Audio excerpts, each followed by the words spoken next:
যেসব রাষ্ট্রদূত দিল্লিতে অফিস করেন তারা দিল্লি থেকে এসে দেখা করে গেছে।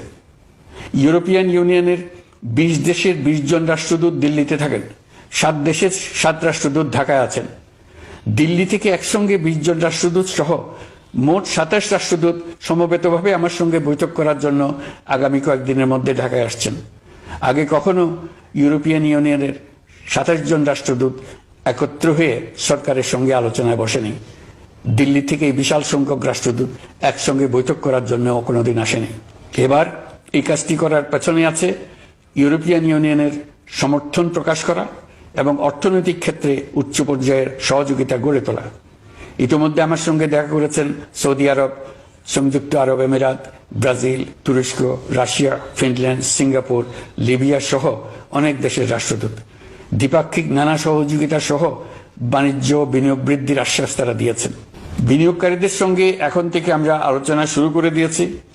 বিশ্বের রাষ্ট্রপুঞ্জের মজলিসে আমরা এখন সম্মানিত এবং প্রশংসিত দেশের অবস্থানে পৌঁছতে পেরেছি।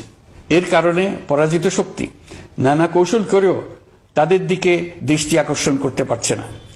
তারা নানা চেহারা নিয়ে আপনাদের প্রিয় পাত্র হওয়ার চেষ্টা করছে।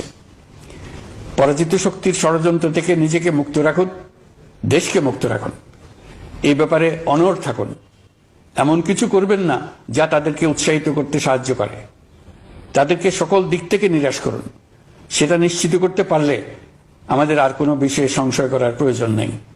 সরকারের পক্ষ থেকে আমি নিশ্চয়তা দিচ্ছি, সকল প্রকার সীমাবদ্ধতা সত্ত্বেও আমরা আপনাদেরকে একটি মজবুত অর্থনীতি দিয়ে যাব। ভবিষ্যতে চলার পথকে সহজগম্য করে যাব। নাগরিক অধিকারসমূহ নিশ্চিত করে যাব। বিপক্ষ শক্তি যত শক্তিশালী হোক, নাশকতার যত রকম উদ্ভট পরিকল্পনাই করুক, সবকিছু নস্যাৎ করার জন্য প্রস্তুত থাকুন। এবার যে মুক্তি আমরা অর্জন করেছি তা আমাদের কাছ থেকে কেউ যেন ছিনিয়ে নিতে না পারে, তার জন্য সর্বমুহূর্তে প্রস্তুত থাকুন।